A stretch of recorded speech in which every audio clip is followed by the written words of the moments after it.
Boa noite, gente. 7 horas da noite, horário de Orlando, na Flórida, nos Estados Unidos.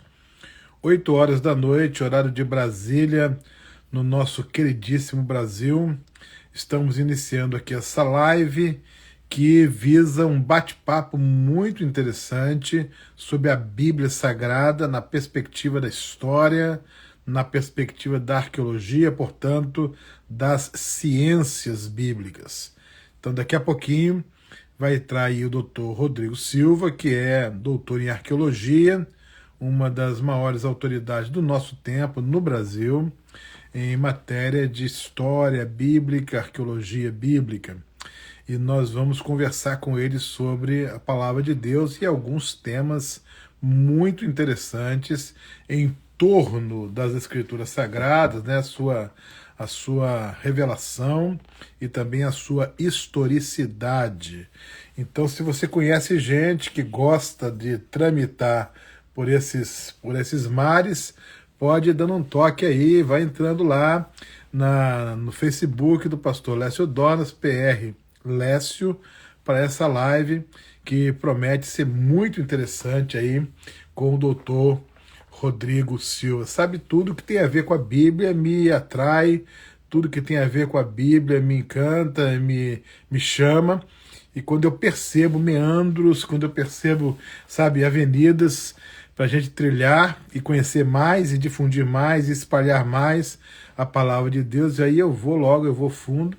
E logo, logo eu tive esse desejo de chamar, de convidar o Dr. Rodrigo para esse bate-papo aí alegre, tranquilo, não assim, sem nenhuma pretensão aí acadêmica, mas aí na minha área de educação, de editoração, de teologia bíblica, e ele na área da história, da arqueologia. A gente vai trocar figurinha aqui, vai conversar, com certeza nós vamos crescer muito juntos nesta live. Só aguardando aí ele entrar, creio que não vai demorar muito. Estamos exatamente dentro do nosso horário. Aí já estou dando oi aí para quem está chegando aí. Que Deus abençoe vocês. Vão entrando, vão dizendo de onde você é, de onde você está acompanhando essa live, e vai dizendo aí a sua cidade. E daqui a pouquinho a gente tem uma noção aí de quem já está conosco, né? Participando efetivamente dessa live. Tempo especial, juntos do Senhor, né? Muito bem. Aí, ó, Belo Horizonte, Thales, Belo Horizonte, Minas Gerais, já presente aí na nossa live de hoje. Ó, Salvador, Bahia, Anápolis, Goiás, olha aí, gente, Foz do Iguaçu, Paraná. Olha aí, gente já de várias partes do Brasil acompanhando a gente. Maceió das Alagoas, que legal, gente de Maceió aí participando também da nossa live. Salvador, Bahia, também mais alguém aí de Salvador. Vai colocando aí, ó. Ceará, Santa Catarina. Olha aí, tem gente aí também. Boa noite, Deus abençoe. Eu sou de Franca, interior de São Paulo. São Paulo, por favor, se possível, fale sobre o Apocalipse de João. Olha aí, que coisa interessante. Quem sabe a gente vai chegar lá no Apocalipse, né? Quem sabe, não custa nada a gente tentar chegar no Apocalipse, né? Pode ser que a gente consiga chegar por lá. Já dei aqui a aceitação para o doutor Rodrigo. Já está chegando aí. Boa noite, Rodrigo. Tudo bem? Graça e paz. Paz, que a graça de Jesus esteja com todos aí. Muito obrigado. Acredito Amém. que eu não sei o que eu fiz aqui. Eu É. estava entrando e já tinha uma live gravada e eu estava ouvindo lá falar sobre eclesiologia batista. Eclesiologia batista. Aí quando falou uma série de convidados, eu falei, não, acho que eu estou no lugar errado. É. Hoje de manhã eu moderei uma live com 22 líderes aí, teólogos, batistas, né, sobre eclesiologia. Tá, então ficou gravado lá, tem que migrar para a parte aí das lives. Rodrigo, olha, eu quero falar sobre você, aquela expressão que Jó usou, né? Eu já te conheci de ouvir falar, mas agora os meus olhos te veem, né? Glória a Deus, glória a Deus. Alegria muito grande, obrigado por ter aceito o convite. Nós temos em comum o amor pela palavra de Deus, Amém. né? Você na perspectiva aí da história da arqueologia, né? Das descobertas, das evidências, né? Para fazer referência aí ao seu programa, e eu mais na perspectiva aí do estudo bíblico e da educação cristã, da educação teológica. E assim a gente vai casar aí nossas áreas de atuação para construir essa live. Pena que o tempo é muito pouco, não dá para elaborar muita coisa. Já entrou gente aqui falando, não deixe de falar do Apocalipse. Eu te ajudo. Então, só assim para início de conversa, Rodrigo, fale um pouco sobre essa sua paixão pela arqueologia, de onde que ela nasceu, e, enfim, como que floresceu esse interesse pela arqueologia na sua vida. Bom, eu acho que foi quase, pastor, um chamado de Deus. Eu vou lhe falar por quê, para os irmãos que estão assistindo. Quando eu estava fazendo o primeiro doutorado, eu fiz um doutorado em Novo Testamento. Minha área é Novo Testamento e grego do Novo Testamento. E você, principalmente aí na América, tem muito o major e o minor. Isso aí. Tem a concentração de estudos maiores e menor. A minha maior era Novo Testamento, Evangelhos, grego, mas a área de concentração menor, eu escolhi a arqueologia bíblica. Na verdade, até vou confessar para os irmãos aqui, eu tinha o sonho de conhecer Israel. Então, olha, vai ser uma chance que eu tenho de conhecer as Terras Santas, e aí eu já faço, mas só para fazer mesmo, né? E quando eu fui para apaixonei tanto pela coisa e vi aí que dava para fazer um casamento entre arqueologia e hermenêutica. Até posso dar alguns exemplos durante o nosso bate-papo aqui, como que a arqueologia é uma peça fundamental da exegese, dos estudos hermenêuticos, que muitas vezes é negligenciado nos estudos, que é a questão do contexto imediato do livro, da Bíblia. Eu vejo nos púlpitos muito hoje, muitos caindo numa escola alegorista, de maneira talvez até inconsciente. Ele pega o texto da Batalha de Davi com Golias e ele faz uma aplicação, Deus vai vencer os seus gigantes. É válido, mas corre o risco de perder muitas riquezas porque não explora o contexto. Eu notei que a Bíblia fala mais de detalhes, entre aspas, periféricos do que de doutrina. Se eu puder colocar num percentual, eu acho que 20% da Bíblia é doutrina e 80% é descrição histórica, é nome de rio, é nome de cidade, é nome de lugar, é nome de pessoas, é nome de reino, são usos e costumes, expressões idiomáticas. E a gente perde tudo isso. E como é que pode ser enriquecido? Fora o fato de que a arqueologia me ajuda a comprovar as histórias que a Bíblia apresenta. E se essas histórias são verdadeiras, a teologia que se assenta nela também o será. Aí, quando eu já estava saindo de Israel, pensando que nunca mais eu voltaria ali, um colega meu falou assim, não, Leshaná Rabab e Yerushalayim, ano que vem Jerusalém. Você vai... Quem vem com a sua paixão, volta. E aquele irmão estava profetizando, sabe? Sem o saber. Eu já fui mais de 30 vezes para Israel. Aí depois eu fiz um outro doutorado na área de arqueologia e, graças a Deus, estamos usando isso aí para levar a palavra de Deus aos irmãos e evangelismo e tudo mais.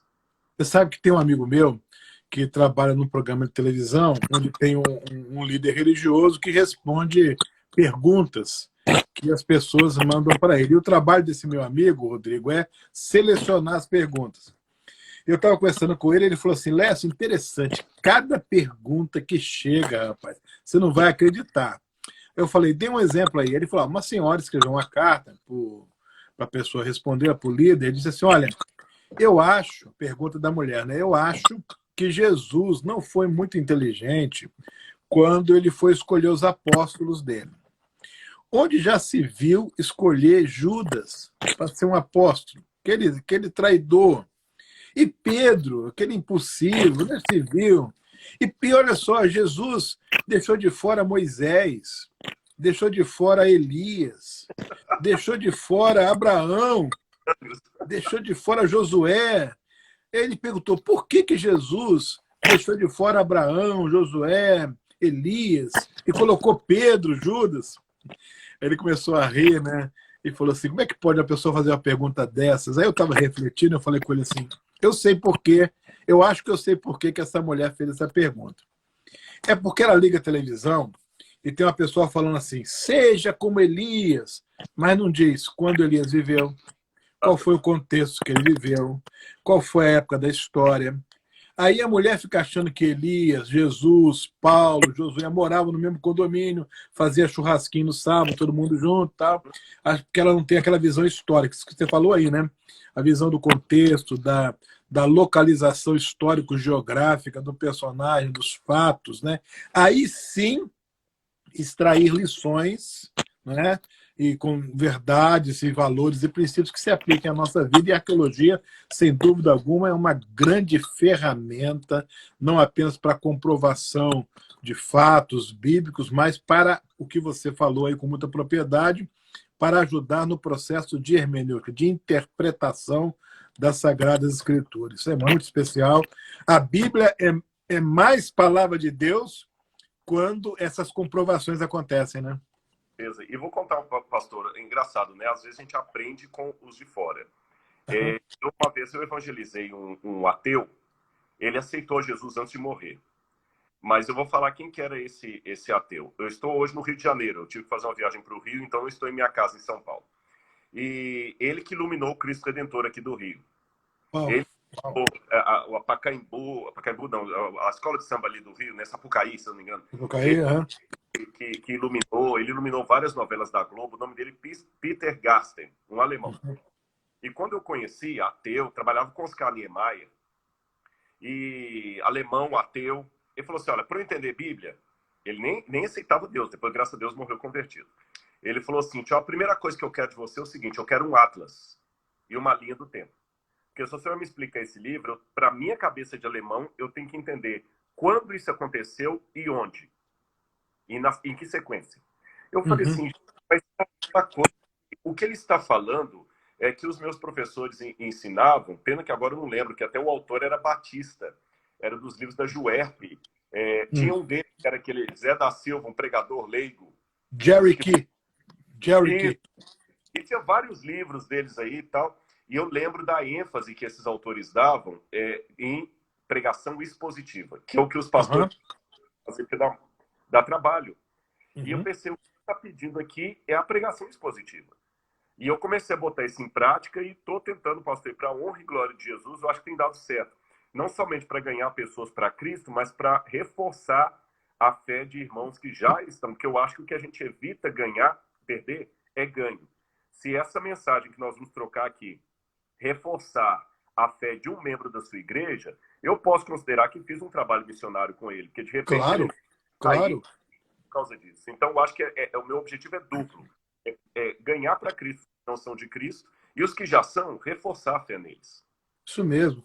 Eu elegi aqui, porque esse é o tipo de assunto que a gente, se pudesse, ficava a vida inteira falando, porque a história, a arqueologia, tudo isso aí mexe com a gente, porque a nossa fé está enraizada nessa história. Não adianta alguém ir a Jerusalém, ir às terras bíblicas e não se emocionar e não voltar mais apaixonado pela palavra de Deus. Eu me lembro a primeira vez que eu fui pela Jordânia e tive a oportunidade de ir no Val de Jaboque, né?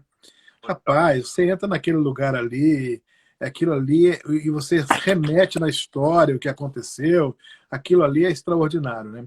Mas eu elegi aqui, Rodrigo, se você topar, dois tópicos para a gente conversar um pouquinho aí, você, por favor, sugar você um pouquinho no seu estudo, na sua pesquisa, que eu considero relevantes para o debate atual, né? Eu observo que há hoje um movimento, especialmente nas redes sociais, de líderes do judaísmo vindo a público, ensinando de maneira categórica, querendo convencer aí o público das redes sociais de que Jesus não é o Messias, e usando textos do Antigo Testamento para fundamentar a sua tese, alguns até com postura antiacadêmica, mais jocosa, mais desrespeitosa, sem aquele critério, né, que a gente aprende na academia do respeito pelo contraditório, né? E outros não, com um pouco mais de argumentação sólida.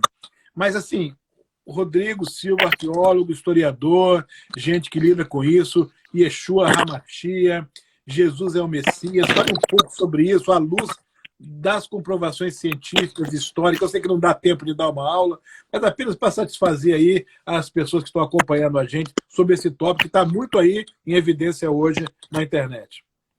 Então, vamos começar com os elementos aí. Em primeiro lugar, das acusações que são feitas é que muitas leituras que nós temos do Antigo Testamento são leituras cristianizadas do Antigo Testamento, leia-se, forçadas, que o Antigo Testamento não tinha aquele interesse, a Tanakh, como eles falam, a Tanakh não tinha aquele interesse. Para quem está nos acompanhando, Tanakh, o pastor sabe, é a abreviação de Torá, lei, Navim, profetas, e Ketubim, que são, eles falam Tanakh, né? Que na Tanakh não tinha isso. Eles dão como exemplo ali Isaías 53, que o Evet Adonai, que é o servo do Senhor de Isaías 53, que não é uma leitura messiânica, que nunca Israel leu aquilo como sendo o Messias, ali é o próprio povo de Israel, não é o Messias. Aí é curioso que o professor, falecido professor Israel Cole, da Universidade Hebraica de Jerusalém, ele publicou um artigo, depois virou até um livro disso, de um dos textos do Mar Morto que foram encontrados, e que chamou atenção porque esse Mar Morto, ele não estava enrolado como os outros, nem em fragmento, mas ele estava deliberadamente dobrado e rasgado. E a gente sabe, em arqueologia, quando uma coisa foi destruída no passado por ação do tempo ou por vândalos da atualidade. E aquilo ali não é um estrago de uso, não foram os beduínos que foi aquilo, ele já foi guardado dentro do jarro, dobrado. Tirado. Por que que eu acredito que eram os essênios, vamos trabalhar com essa hipótese, sabe, os essênios, ou seja lá quem foi que guardou os manuscritos ali, eles guardaram livros importantes, era o tesouro deles. Por que que um desses livros eles rasgaram e colocaram ali? Curioso que ali você tem um salmo de ação de graças que ele faz justamente uma paráfrase de Isaías messiânica. Há uma aplicação messiânica de Isaías. E além de haver uma aplicação messiânica de Isaías, esse Messias que se identifica como servo sofredor, tem hora que ele fala assim: quem é como eu dentre os homens com tantas dores? E quem é como eu entre todas as divindades, superior a todos? Uau, uau. Ou seja, é um Messias vinculado a Isaías 53 e que é ao mesmo tempo humano e divino. Então, o próprio judaísmo tem que admitir que havia pelo menos uma corrente anterior ao judaísmo que já interpretava o Messias como sendo divino e humano ao mesmo tempo. Também tem uma outra pedra lá, foi o único texto de Qumran que foi encontrado numa pedra, que fala justamente sobre o Messias, filho de José. Não o José, mas o José patriarca. E esse Messias, depois de 3 dias, ele recobraria a vida. Ou seja, nós estamos trabalhando com fragmentos de judaísmo, mas nós já vemos fragmentos que o cristianismo não inventou o judaísmo. Ele se apropriou de uma esperança que havia naquela época. Outro exemplo que eu posso dar. O próprio Talmud, porque grande parte dos estudos que nós temos hoje, se eu excluir Filo de Alexandria, se eu excluir Joséfo e se eu excluir os manuscritos do Mar Morto, sobra a interpretação talmúdica e rabínica. A Halachá, a Mishnah, os escritos rabínicos. E é interessante que o próprio Talmud traz uma coisa interessante. Tem uma maldição, em nome do rabino Eliezer, a todo aquele que ensinar cálculos proféticos de Daniel ao povo. Maldito seja que seque a vida daquele que estudar profecias de tempo em Daniel e ensiná-las ao povo. E curioso que o próprio Talmud explica a razão. É porque a profecia messiânica de Daniel já se cumpriu. E o Messias não veio. Uau. Então, quer dizer, o próprio judaísmo admite que a profecia messiânica se cumpriu. E quando eu vou olhar como é que se cumpriu, o próprio Talmud fala que 30 anos antes do templo ser destruído, 40 anos antes do templo ser destruído pelos romanos, começaram a ter eventos estranhos no templo. Por exemplo, as portas, Recal, amanheciam abertas. Eram preciso vários homens para abrir aquelas portas. A cortina do santuário, que era grossa, ela apareceu rasgada. Ou seja, pessoas escutavam gritos ali no santuário, e o próprio Talmud reconheceu que 40 anos antes do templo ser destruído, o templo perdeu a sua função. E nós vemos que coincide com a data, com a época aproximadamente da crucifixão de Jesus. Alguns colocam que foi no ano 30, outros foi no ano 33, 32, eu acredito que foi no ano 31, mas isso é só um detalhe. Mas é nessa época que Jesus é crucificado, o véu do templo vai de alto a baixo, e as leituras cristãs do Antigo Testamento me mostram que o templo, o sacrifício de cordeiro, era um antítipo, era um tipo, melhor dizendo, que se cumpriu no antítipo, que é o Cristo. E realmente Deus falou: olha, Israel não aceita que ele veio, não. Eu vou forçar que Israel pregue para o mundo que ele veio. Vocês não vão mais oferecer sacrifício de cordeiro, porque o cordeiro já veio. Quer vocês queiram, quer não, vocês vão ter que anunciar para o mundo que ele veio. E o curioso é que também no livro de Ageu, uma das promessas que Deus tem para o segundo templo é que a glória dele seria maior do que a primeira, porque o Messias viria até ele. Uhum. Uma série de questões que apontam que Jesus é o Messias. E o último ponto que eu poderia pegar aqui para os irmãos, eu só estou dando alguns exemplos bem rápidos. Claro. Nós temos também um depoimento que ele é registrado por Tácito, por Suetônio e por Flávio Josefo. Esses três são três autores da antiguidade, um judeu, dois não judeus. Na verdade, Flávio Josefo também era cidadão romano, que eles sabiam que estava escrito no livro do destino do mundo que por esse tempo, que é o tempo do primeiro século, o poder do Oriente subiria e da Judeia viriam os dominadores do mundo. Ou seja, até fora de Israel havia uma expectativa que o Messias estava para chegar ali. Tanto é que as moedas romanas apresentam a vinda do Filho de Deus, representado por uma estrela que surge. Nós temos isso nas moedas de Augusto, de Otaviano Augusto. Então, eles estavam na expectativa. Aí eu entendo por que os magos saíram lá do Oriente, provável Pérsia, e vieram até aqui. Nós temos fragmentos de história, eu não tenho o quadro completo, mas os fragmentos já são muito interessantes para construir uma boa hipótese de trabalho teológico a respeito do nascimento de Jesus e do messianismo de Jesus. Muito importante essas suas colocações, porque hoje, com o advento das mídias sociais, então está se dando mais voz a essa postura do judaísmo tradicional de intencionalmente querer desconstruir a ideia de Jesus como Messias de uma maneira mais assim agressiva, né? Então é muito importante a gente saber que não apenas a fé, não apenas a confiança no relato bíblico, na interpretação apostólica, nas evidências internas do Novo Testamento, mas a história, a arqueologia, as fontes aí mais antigas dão subsídio para mostrar que na história já havia a expectativa da vinda do Messias, a constatação de que algo aconteceu em especial naquele tempo, que quando você junta aí as peças do quebra-cabeça, você entende que há historicidade suficiente para crer que Jesus é o Messias. Agora, a pergunta que não quer calar é a seguinte: por que, na sua opinião, os judeus fazem tanta questão de afirmar não ser Jesus o Messias? Olha, boa pergunta. Eu acho que o próprio Jesus respondeu isso, né? Quando ele falou aquela parábola, para que eles vendo não vejam, ouvindo não ouçam. O mesmo sol que endurece a argila acaba derretendo o gelo. A influência de Deus vai, mas para uns ela aceita, outros não. Paulo fala do mistério da iniquidade. Por que algumas pessoas negam, né? Por que o próprio Judas, estando com Jesus ali, negou? Ele viu os milagres, gente. Eu e você, pastor, nós estudamos a Bíblia.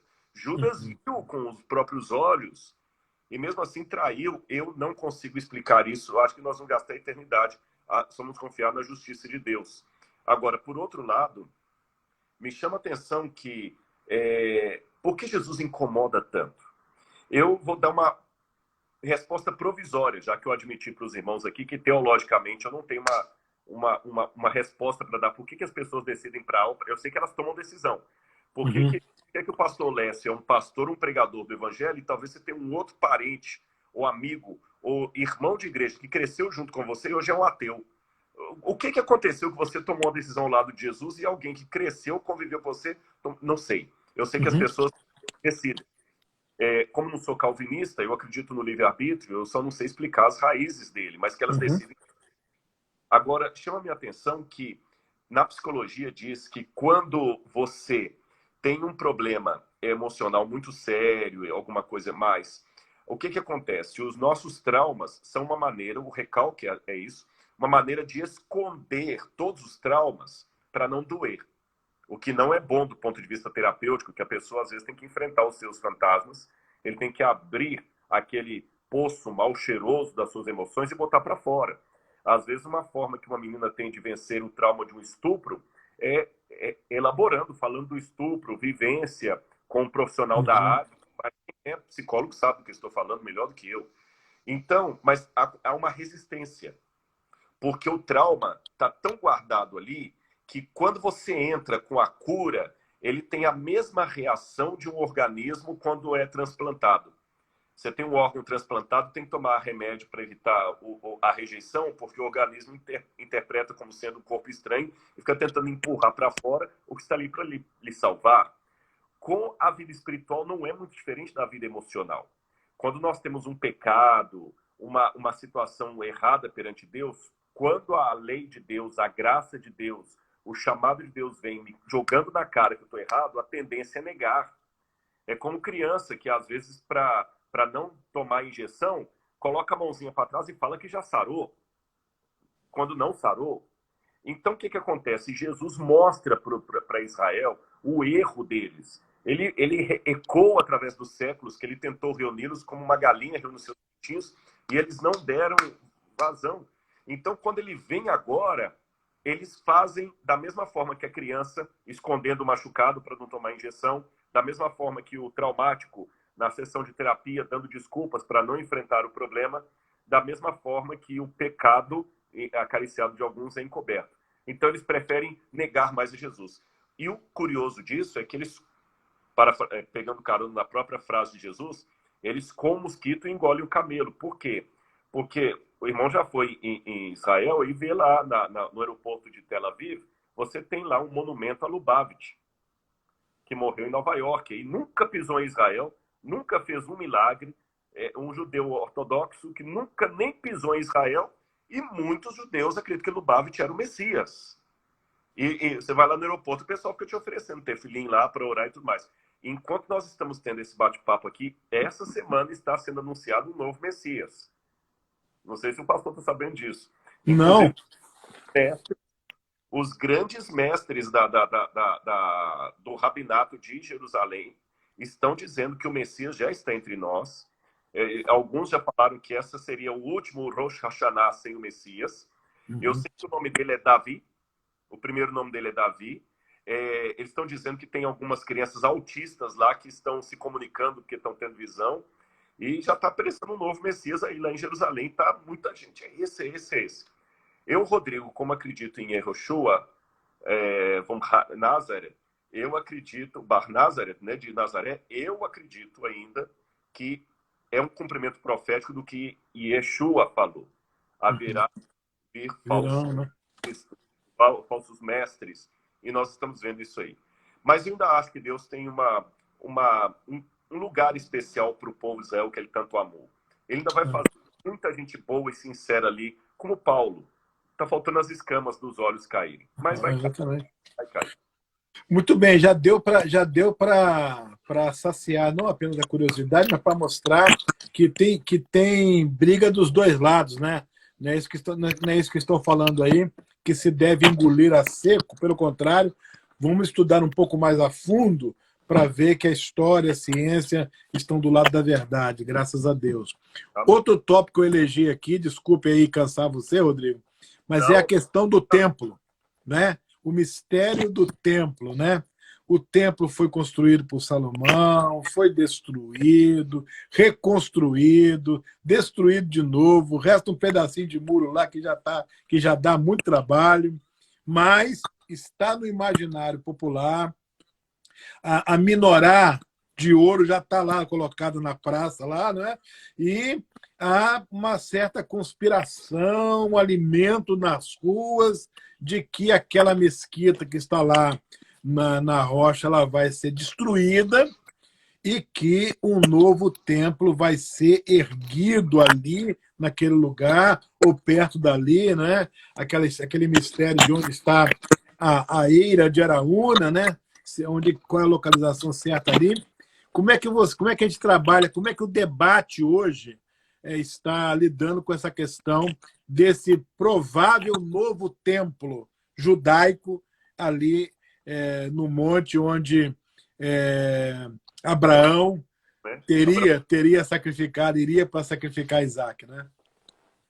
Olha, pastor, aqui eu vou ter que, inevitavelmente, esbarrar um pouquinho na escatologia, mas eu vou Uhum. pedir para fazê-lo aqui. Vamos começar historicamente. O primeiro templo de Salomão foi construído por volta ali do ano 960, 963. Os judeus preferem falar antes da Era Comum, eu falo antes de Cristo mesmo, Uhum. depois que ele veio. Então, ali você tem o primeiro templo. Esse templo foi destruído em 587, antes de Cristo também, por Nabucodonosor. Depois nós temos o período ali de Zorobabel, etc., que reconstrói um templo, a época de Neemias, Artaxerxes, Esdras. Eu estou falando aí 457 a.C., foi dada a ordem para reconstruir Jerusalém e os muros, e a partir de aí o templo vai sendo reconstruído. Tem os Macabeus, em que Epifânio profana aquele templo ali, ele é reinaugurado, aquela coisa toda, e quando vem Herodes o Grande, a partir do ano 18 a.C., Herodes o Grande quer reconstruir um novo templo. Os judeus não deixam, porque acreditam que ele não vai... E primeiro que eles não gostavam dele, que ele não ia dar conta e tudo mais, então ele pede licença para fazer uma esplanada grande ali e tudo. Alguns, estou falando primeiro do ponto de vista histórico e arqueológico, alguns acadêmicos acham que Herodes, de fato, construiu um templo inédito. Outros acham que não. A maior parte, 90% dos arqueólogos, preferem falar período do primeiro templo e segundo templo. Ponto. Alguns falam de terceiro templo, acreditando que o de Herodes já não é mais o de Zorobabel, já é um terceiro. Eu ainda prefiro a nomenclatura segundo templo para evitar maiores complicações. Não é só o Muro das Lamentações que sobrou da época do templo, não. Nós temos outras coisas também ali. Nós temos a rua lateral do templo, que sobrou. Sim, uhum. A rua lateral. Lá do outro lado, você tem a porta de Hulda, ou Hulda, que você tem aqueles arcos, são da época do templo. Aquela escadaria é original do templo. Aqueles mikvaot, o que são mikvaot para os irmãos que estão nos assistindo? São tanques de purificação onde o judeu mergulhava antes de subir ao templo. E ali tem dezenas de tanques de purificação. Eu até costumo explicar para as pessoas, quando eu vou ali dar aula ali, que, na minha opinião, foi ali que aconteceu o Pentecostes. E quando estão da Assembleia de Deus, aí que eles ficam mais felizes ainda. Eu falo, ó, aqui começou o pentecostalismo, foi aqui que o Espírito Santo... Não foi que o Espírito Santo caiu primeiro no cenáculo, mas foi para cá que os apóstolos se dirigiram. E como é que eles arrumaram água para batizar todo mundo? Ali tinha uns mikvaot, as pessoas já mergulhavam ali. Então, todas coisas assim do templo mesmo, que dá para apontar. Eu tenho uma hipótese de um lugar, que até tem um vídeo meu, não quero fazer propaganda do meu canal aqui, Não, mas sem dúvida. Como tem alegria. Silva Arqueologia, que eu chamo de Tempo Zero, onde eu estive lá com o Eli Shukron, que é um arqueólogo, amigo meu que tem lá, onde a gente acredita que é onde o templo de Melquisedeque estava com Abraão. Quando eu digo templo, era céu aberto. Depois tem um vídeo lá, os irmãos podem ver no canal. Bom, e esse templo foi destruído no ano 70. Hoje, se você perguntar para 90% dos arqueólogos israelenses, nenhum deles dá bola para esse negócio de terceiro templo. Nenhum deles. Nenhum deles. Mesmo dos judeus religiosos, há apenas uma minoria, que é aquela associação do templo, que fica ali no bairro judeu, porque quer construir um terceiro templo. Mas são uma minoria de ortodoxos. Eles não representam o todo de Israel. Netanyahu não tem interesse em construir um terceiro templo. O governo de Israel nunca teve, desde 48. Conheço muitos rabinos que riem dessa questão. Eu, Rodrigo, particularmente, eu tenho uma escatologia mais à la Billy Graham, já que eu estou falando mais batista aqui, para ficar bem claro com os irmãos. Eu, particularmente, ainda acredito na volta visível de Jesus. Mas eu respeito os irmãos que pensam diferente, viu, pastor? Estou colocando essa Claro. ideia. Eu sei que predomina no mundo evangélico a visão dispensacionalista de Hal Lindsey, antes dele da Bíblia de Scofield, e antes de Scofield de Darby. Eu, particularmente, tenho algumas dificuldades com isso, e vou sintetizá-las em 2 ou 3 pontos para não ser muito prolixo. Primeiro que essa escatologia nova, com tantos detalhes aí, da reconstrução do templo, do Armagedon sendo de fato ali perto no vale de Jezreel, e que vai envolver Estados Unidos e Israel contra a China, a União Soviética e o resto do mundo, né, pessoal da União Soviética, e que haverá a reconstrução do terceiro templo, o arrebatamento da igreja. A gente só encontra essa doutrina explícita no cristianismo a partir de Darby para cá, que eu estou falando aí início do século XX, final do século XIX, início do século XX. Lutero nunca pensou isso na escatologia de Lutero, nem Calvino, nem Zwinglio, nem Roger Williams, que era pioneiro dos batistas do sul, lá nos Estados Unidos, os puritanos, ninguém.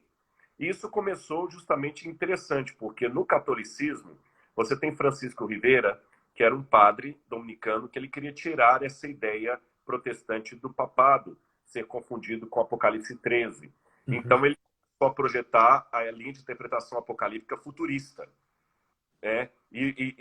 Enquanto outros pegaram o preterismo, ele pegou o futurismo e jogou todo para o futuro. E aí, depois dele, o Darby importou do catolicismo isso para o mundo evangélico. Do Darby veio a Bíblia de Scofield, que propagou a coisa, e da Bíblia de Scofield veio Tim LaHale, que propagou. Então, hoje, praticamente o mundo evangélico, estou apenas constatando, não é com tom acusatório que eu falo isso, mas o mundo evangélico simplesmente tirou do cenário aquela escatologia tradicional dos protestantes e colocou no seu lugar a escatologia dispensacionalista. Eu, particularmente, tenho dificuldades com ela, dificuldades muito honestas, porque Jesus falou, aqui não ficará pedra sobre pedra que não seja destruída. Se Jesus permitisse a construção do terceiro templo, o próprio Jesus estaria falhando na profecia dele, que ele falou várias vezes, né, que não ficará pedra sobre pedra. No Apocalipse, eu não vejo a ideia assim, de um templo sendo reconstruído em Jerusalém. Então, eu particularmente tenho minhas dificuldades hermenêuticas de entender a reconstrução de um terceiro templo. Mas eu sei que tem muitos irmãos, muitos teólogos de renome, como Dwight Pentecost, que eu admiro demais, da linha pentecostal, muitos professores da Universidade de Dallas, que é um seminário pentecostal, mas é um seminário conservador, isso eu aprecio, que acredita que vai ter uma reconstrução do terceiro templo e o arrebatamento da igreja. Então, eu digo assim, e mesmo que teologicamente eu pense diferente, eu quero estar preparado para quando Jesus vier, se ele vier da maneira que eu estou entendendo, que eu suba, se ele vier da maneira que os irmãos pentecostais pensam, que eu seja arrebatado. Sabe? Agora, Rodrigo, me diga uma coisa. Hoje nós temos uma mesquita muçulmana lá na Esplanada. Até a última vez que eu fui, tem um ano atrás, estava fechada, inclusive, ninguém podia entrar, não sei se já reabriram. Tá um policiamento muito ostensivo, ninguém podia entrar na mesquita, nas ruas uma conversa muito séria de eminência de confronto, enfim, parece que da parte dos judeus uma compreensão de que não é correta, o correto ter uma mesquita ali, era para ter um templo judaico, enfim, esse tipo de coisa. Você acredita numa espécie de politização da religião, politização da fé em torno desse assunto aí do terceiro templo? Com certeza.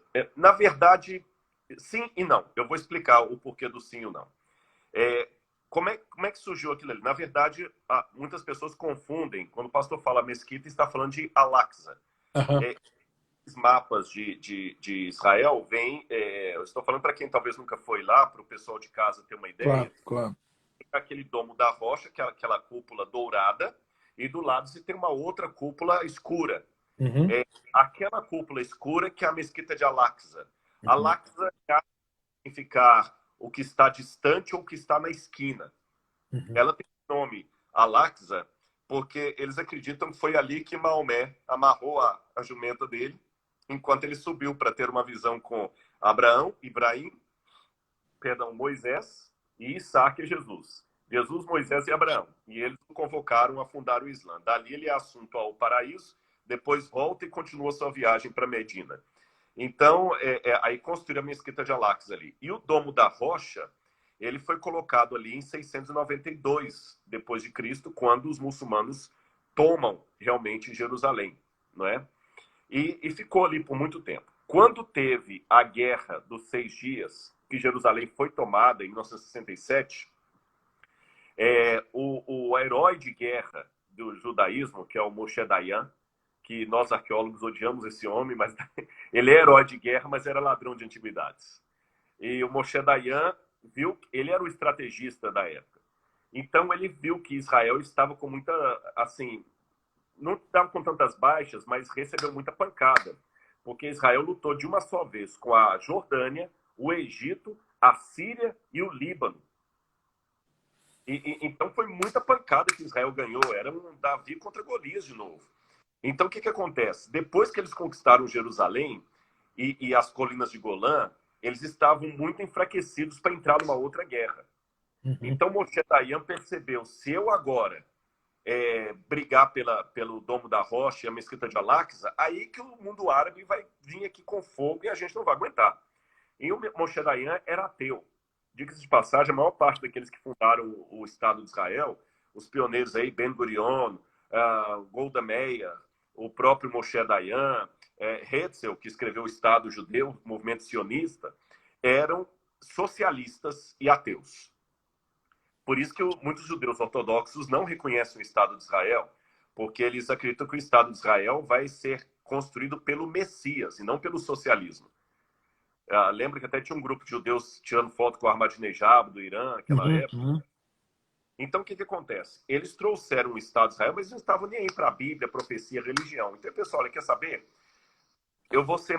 Era um estrategista, ele era um militar, Moshe Dayan. Eu acho melhor assim, ao invés de expulsar o que sobrou de árabes aqui, vou fazer uma coisa. O primeiro governo de Israel, vou oferecer para eles cidadania israelense, se eles quiserem continuar morando aqui. E, como uma forma de boa vontade, nós vamos respeitar o Domo da Rocha e vamos permitir que a Jordânia continue administrando o Domo da Rocha. Assim eu evito um monte de problemas. Eu evito uma retaliação do mundo árabe e ninguém vai jogar bomba nem míssil aqui, porque senão eles vão estar destruindo um monumento religioso deles. Então, por esse acordo diplomático com a Jordânia, que depois acabou criando relação de paz com a Jordânia, acho que em 92, se eu não me engano, até hoje o Domo da Rocha está ali intocado. Então, quer dizer, é território de Israel. Porém, lembra quando não foi o Netanyahu, vou lembrar, gente, que entrou lá acho que foi o Netanyahu mesmo, que em 2006 resolveu entrar na esplanada. Ela falou assim, eu sou o primeiro-ministro de Israel, O Netanyahu, eu posso entrar aqui, criou uma intifada. Eu estava escavando lá na época, a gente teve que sair do país imediatamente. Então, quer dizer, eles não mexem muito com isso. Então, resumindo tudo o que falei, a ópera é a seguinte. Muitos judeus, principalmente os políticos, eles são políticos, ponto. Eles não estão preocupados com a questão religiosa. Eles até não querem insuflar a questão religiosa, porque vai trazer uma guerra desnecessária. Eles não acreditam em Deus, não acreditam em nada. Eles mantêm o partido do Likud e os religiosos ali, porque o religioso é a identidade do país. Então, eles têm uma questão cultural com o religioso. É como, por exemplo, sei lá, como o grupo de ateus do Brasil agora, que quer tirar do calendário a questão de antes de Cristo e depois de Cristo, por isso que eu até falei aqui, estão querendo tirar do calendário, para não ofender os ateus, mas eles não aceitam tirar o feriado de Nossa Senhora Aparecida em 12 de outubro. Quer dizer, ele é ateu para falar que não deve ter Jesus nos livros de história, mas ele não aceita que a gente revogue o feriado de Nossa Senhora Aparecida. Quer dizer, faz parte da tradição nacional do Brasil. Então, faz parte para os judeus terem os religiosos ali. Eles têm pensão do governo e tudo mais. Porém, como são secularizados, muitos deles não estão nem aí. Eles não querem realmente que construa o terceiro templo para evitar maiores problemas com o mundo árabe. Entendi, perfeito. Mas eles não querem. entendi perfeitamente. Então fica aí mais esse esclarecimento para nós. Eu fiquei sabendo, professor Rodrigo, que o Instagram, quando completa 1 hora, ele corta a live. Aí se cortar, a gente não consegue arquivar, tem que terminar um pouquinho antes. Mas eu queria pedir, antes de a gente terminar, assim, é muito raro a gente estar com uma pessoa que participou de escavações, fez um doutorado na área de arqueologia, que, de certa forma, procura se manter atualizado com o que vem aí dessa área do conhecimento. Então, eu queria aí que, durante os minutos, se você pudesse falar para nós sobre quais são as últimas notícias da arqueologia para o cristão, para a pessoa que estuda a Bíblia, o que tem de mais recente aí? De repente tem muita coisa, você pode pensar alguma coisa. Eu me lembro que numa das viagens tinha uma área lá cercada, essa estrada aqui, descobriram que essa é original, era lá no primeiro século, então sempre está vindo coisa nova aí. Quais seriam, assim, na sua visão, assim, algumas coisas mais recentes que emanam aí dos arqueólogos para quem milita na fé? Bom, tem um colega meu, Eival Meron, que está escavando na cidade de Davi, ali próximo, e estão descobrindo um novo lugar de crucifixão, novo Opa! lugar perto da cidade de Davi. O pastor que já foi lá lembra a cidade de Davi, você sai da porta do lixo ali, Dan Gate, Uhum. ali embaixo eles estão descobrindo um novo lugar de crucifixão, muito interessante. Também Pode do ser lado de fora. Também do lado de fora. de fora. Então, quer dizer, a gente não sabe onde é o Calvário, esse pode ser a terceira hipótese. Também estão descobrindo ali um grande palácio do período Asmoneu, muito Aonde? complexo. Do outro Ali lado? da perto da cidade de Davi, do outro lado, que desce aquela ruazinha para ir Davi, aí Davi Aham. atravessando a rua, um palácio do período Asmoneu, muito interessante ali, que revela algumas coisas interessantes. Descobriram também, recentemente, no ano passado, a segunda prova arqueológica da existência do rei Davi, porque em 1990, mais ou menos, André Lamer tinha feito uma pesquisa na Estela de Mecha, lá na Europa, e André Lamer era um dos maiores epigrafistas da Sorbonne. Uhum. E ele falou, olha, aqui está escrito Beit Davi, Casa de Davi. Só que na época que André Lamer falou isso, que ele descobriu na Estela de Mecha o nome de Davi, ele foi tão execrado da academia, eu estou falando de um professor, de um erudito tipo Sorbonne, porque seria a mesma coisa de eu declarar aqui que eu descobri uma prova arqueológica do Saci Pererê. Até o pastor vai ficar meio assim, esse cara tá louco. Eles tinham tanta certeza que Davi era um mito que ridicularizaram. Aí, em 1992, Abraham Viran descobriu, lá em Tel Dan, no norte de Israel, uma estela que traz a expressão Beit Davi e comprovou a existência de Davi. Só que o curioso é que no ano passado agora, em 2019, eles usaram, a própria Sorbonne usou uma técnica diferenciada para ler letras antigas de maneira vazada e descobriu que André Lamer estava correto. Ali está escrito Beit Davi, cidade de Davi. Isso foi no ano passado. Também no ano passado, a Igreja Adventista dirige, junto com a Universidade Hebraica, alguns sítios arqueológicos ali. Nós escavamos mais na Jordânia, mas em Israel também a gente estava escavando em Lachish. Eu só escavei uma vez em Lachish, mas o time da Universidade Adventista do Tennessee continua lá com o Michael Hazel. E em Lachish eles descobriram um muro da época bíblica que os minimalistas diziam também que não existiu. Descobriram estatuetas de Baal. Outra descoberta fantástica que eu assinalaria aqui para os irmãos que também descobriram nas proximidades de Israel. Eles estavam fazendo uma nova rodovia ali e tinha um sítio arqueológico. Aí os arqueólogos fazem o que nós chamamos de arqueologia de resgate. Você limpa tudo que pode, fotografa, mede, porque eles vão passar trator de em cima depois. Mas se o achado for muito bom, eles podem dar um jeito de contornar a obra pública para preservar o assentamento arqueológico. E o que descobriram lá? Um templo datado de aproximadamente 600 anos antes de Cristo, 700, 800 anos antes de Cristo, da época mais ou menos ali de Acabe. E Acabe é o reino do norte, né? Mas estou só colocando para cronologia.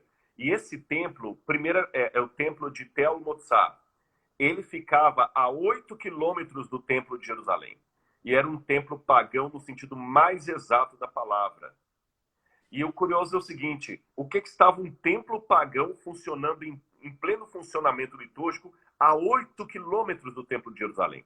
A grande questionamento que alguns falaram é o seguinte, tá, mas não teve a reforma de Josias, não teve a reforma de Ezequias, e mesmo assim o templo pagão continuou funcionando ali, e alguns até falaram, será que a Bíblia errou? Eu falei, não errou não, não errou. A Bíblia não errou, tanto é que essa estrada que eles estavam passando, agora ela passa por cima para preservar o sítio arqueológico. A Bíblia diz que a prova maior que as reformas de Josias e Ezequias não funcionaram é que Deus mandou Nabucodonosor. E esse achado, para mim, amplia demais a leitura do livro de Jeremias. Porque com esse achado, eu agora consigo entender melhor quando Jeremias fala, quando Nabucodonosor chegar, vão lá para os altos continuar oferecendo sacrifícios lá para Ashera, como vocês sempre faziam, voltem para lá, continuem para lá, eu quero que vocês continuem para lá. Sabe por quê? Porque Deus vai mandar Nabucodonosor. Porque os sacerdotes estão deixando de oficiar no templo de Jerusalém para oficiar nos altos e comendo os pães ázimos com os pagãos. Agora a arqueologia me ajudou a entender isso aí. E o mais irônico, pastor, isso dá até sermão, hein? Sermão expositivo.